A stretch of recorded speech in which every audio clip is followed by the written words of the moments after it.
Oui. Manuel! Eduardo! Il commence à se rétablir. Son état commence à s'améliorer, Manuel.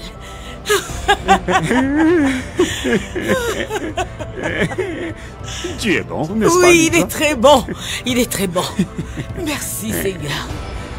Hello les amis, j'espère que vous allez bien. En tout cas, moi je vais super bien. Bienvenue dans cette nouvelle vidéo. Alors s'il vous plaît les gars, n'oubliez pas de mettre un like sur cette vidéo et de vous abonner sur la chaîne pour les prochains épisodes. C'est parti les gars.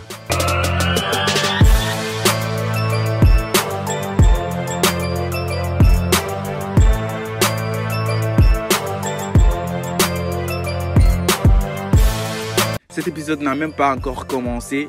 On nous montre Walter qui est en train de parfumer sa voiture parce que l'odeur de sa voiture était trop bizarre. Et pendant qu'il mettait plus de parfum sur sa voiture, c'est là que sa petite copine Vanda qui lui trouve et demande à Walter qu'est-ce qu'il fabrique, et donc Walter a intérêt de lui dire la vérité. Walter répond qu'il était en train de nettoyer la voiture, donc il parfume l'intérieur. Même le plus gros parfum ne pourra pas enlever l'odeur qui sort de cette voiture, Walter. Seul Walter savait ce qu'il était en train de fabriquer pour avoir cette odeur dans sa voiture. Walter, le plus gros mafiateur de la famille Citoy. Dans cette partie, nous avons Lucas qui essaie de sortir discrètement de sa cachette parce qu'il en avait marre. Il voulait fuir et sortir de cet hôpital, aller pour de vrai, pour refaire sa vie d'avant.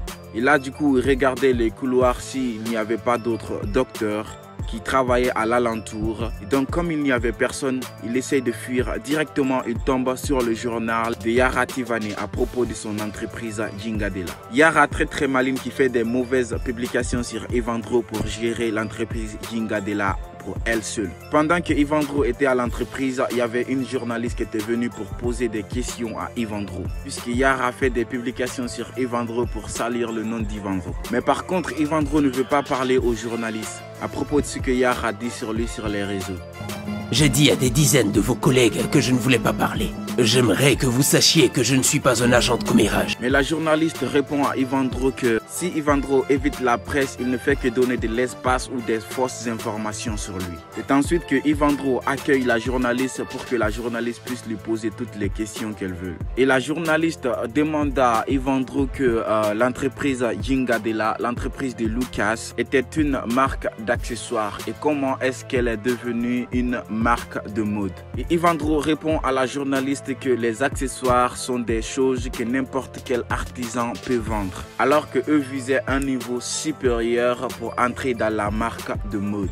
La journaliste essaie de poser des questions sur la famille d'Evandro et l'entreprise Citoy. Citoy vit dans le passé. Quelle est la situation de Citoy en ce moment? S'agit-il d'une entreprise ou d'un bateau? Puis Evandro dit qu'ils ont un grand projet et que les journalistes doivent être attentifs. Pendant ce temps-là, Lucas a lu le journal, puis il voit comment se déroule son entreprise entre les mains de Yara et d'Evandro, pendant que lui, il est à l'hôpital sous forme d'une prison. Bref, il se met en colère et commence à crier partout.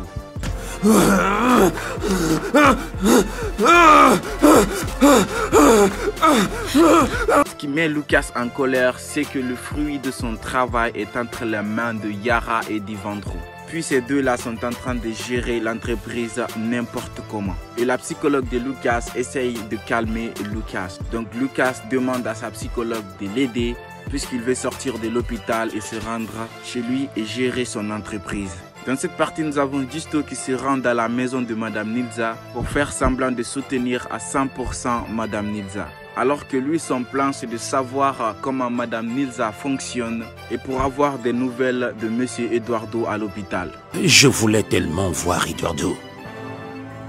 Je pense que les personnes dans cet état ressentent l'énergie des gens qui les entourent. Et Madame Nilza, comme elle fait confiance à tout le monde, donc elle remercie Giusto. Et pendant ce temps-là, il y avait Eunice très jalouse qui regarde Giusto et Madame Nilza. Quand Giusto est dans la famille Citoy, Eunice fait tout pour contrôler son petit ami Giusto. Et quand Giusto voit Eunice, il était troublé, il ne pouvait même plus parler.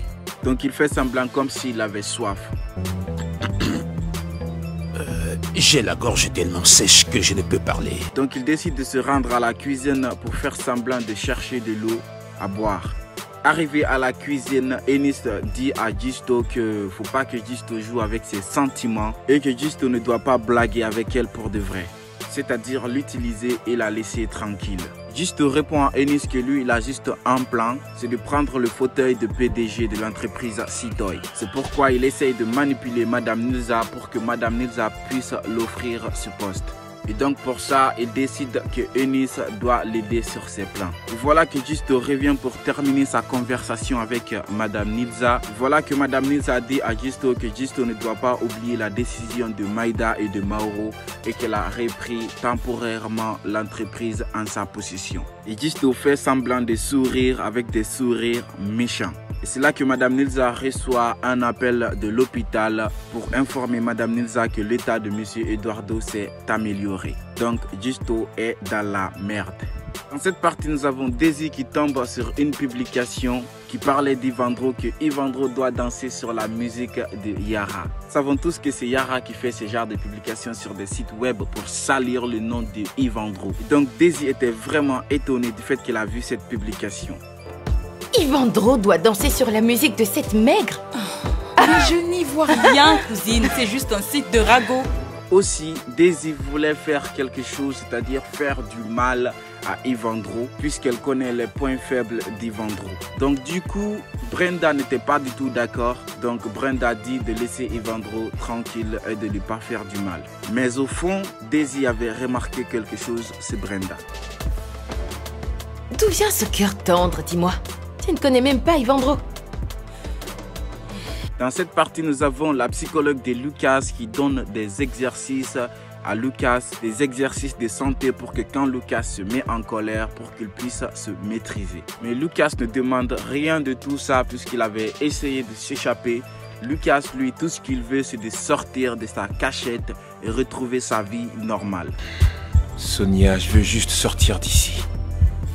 Ici, nous avons Ivandro aussi qui tombe sur la publication du même site web qui est en train de parler du mal à Ivandro à propos de l'entreprise Jingadela. Ce message disait que Jingadela n'est plus là, maintenant il marche parce que Yara tire ses moteurs. Ce qui veut dire que seul Yara qui est en train de bosser à l'entreprise et que Ivandro, lui, il est rien du tout dans l'entreprise Jingadela. Encore une fois, le nom d'Ivandro a été sali, alors que c'est Yara qui est derrière tout ça. Quand Yara se présente devant Ivandro pour dire à Ivandro qu'ils ont besoin de lumière pour leur présentation, Ivandro très en colère et décide de montrer sa colère à Yara. Imbécile! Excuse-moi? Tu as tout détruit. Tu as détruit tout ce que j'ai construit.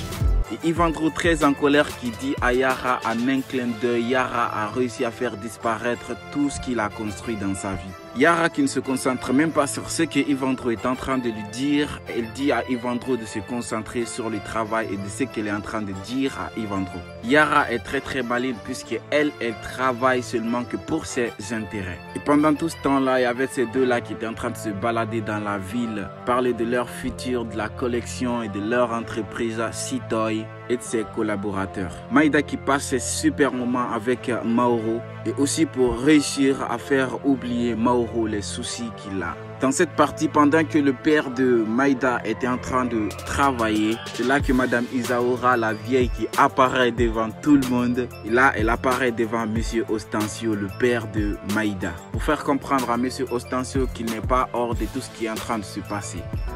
Ne pense pas que le travail est terminé. Personne ne peut être à l'abri tant qu'il y a un désir de vengeance. Monsieur Ostencio se dit que ce n'est pas possible puisque Madame Isaura, elle était déjà morte. Et comment cela peut être possible? Bon les amis, la vidéo touche à sa fin. N'oubliez pas de mettre votre meilleur like et n'oubliez surtout pas aussi de partager à vos amis pour qu'eux aussi profitent. Et n'oubliez surtout pas aussi de vous abonner sur la chaîne pour ne louper aucune de mes prochaines vidéos. C'était Makia Fouini. Je vous dis à la prochaine.